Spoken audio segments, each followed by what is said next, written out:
নমস্কার, অ্যাস্ট্রো রাজু চ্যানেলে আপনাদেরকে স্বাগত। আপনাদের সাথে আমি রাজু।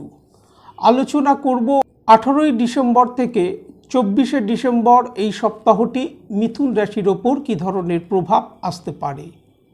এই সপ্তাহে চন্দ্রমাকে গোচরে কুম্ভ রাশি, মীন রাশি ও মেষ রাশিতে ভ্রমণ করতে দেখা যাবে। সপ্তাহের শুরুতেই চন্দ্রমাকে গোচরে আপনাদের রাশির ভাগ্যভাবে অর্থাৎ নবমভাবে কুম্ভ রাশিতে গোচরে অবস্থান করতে দেখা যাবে। চন্দ্রমাকে কুম্ভ রাশিতে গোচরে মঙ্গলবার সন্ধ্যা 6:20 আগে পর্যন্ত অবস্থান করতে দেখা যাবে।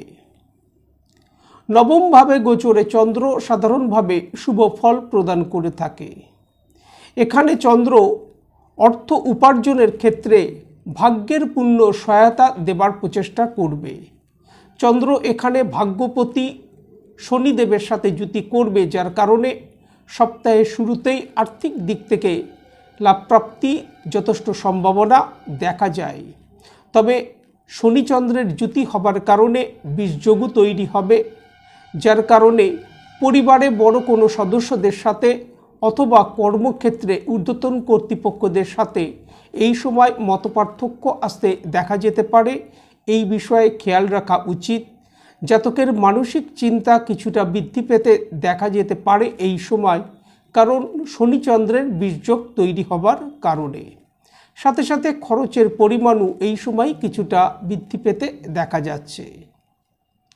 মঙ্গলবার সন্ধ্যা 6:20 পর চন্দ্রমা গোচরে আপনাদের রাশির দশমভাবে অর্থাৎ কর্মভাবে মীন রাশিতে প্রবেশ করবে এবং মীন রাশিতে চন্দ্রমা গোচরে বৃহস্পতিবার রাত্রির 10:08 আগে পর্যন্ত তাকে অবস্থান করতে দেখা যাবে।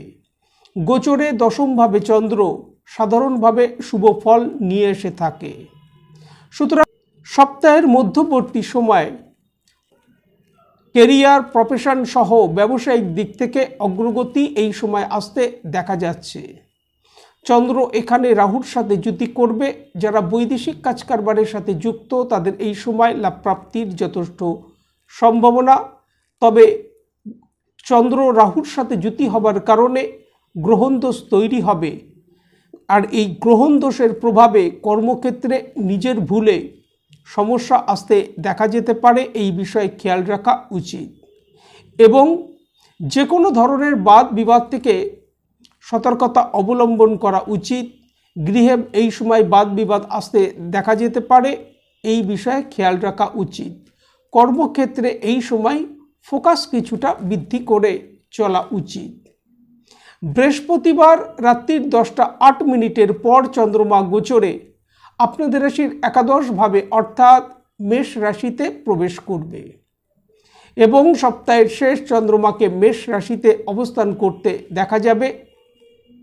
চন্দ্র এখানে বৃহস্পতির সাথে যুতি করবে, যার কারণে গজকেশরী যোগ তৈরি হবে। কেরিয়ার, প্রফেশন সহ ব্যবসায়িক দিক থেকে অগ্রগতি আসতে দেখা যাচ্ছে। আর্থিক দিক থেকেও অগ্রগতি এই সময় আসতে দেখা যাচ্ছে। সমস্ত দিক থেকেই ভাগ্যের একটা সহায়তা এই সময় আসতে দেখা যাবার যথেষ্ট সম্ভাবনা। তবে শনিদেবেরও দৃষ্টি চন্দ্রের ওপর থাকবে, যার কারণে বিষযোগ তৈরি হবে। সুতরাং নিজেদের কথাবার্তার প্রতি এই সময় কিছুটা নিয়ন্ত্রণ রেখে চলা উচিত এবং মানসিক কিছু দুশ্চিন্তা এই সময় মনের মধ্যে আসতে দেখা যেতে পারে। আজ এই পর্যন্ত। নমস্কার।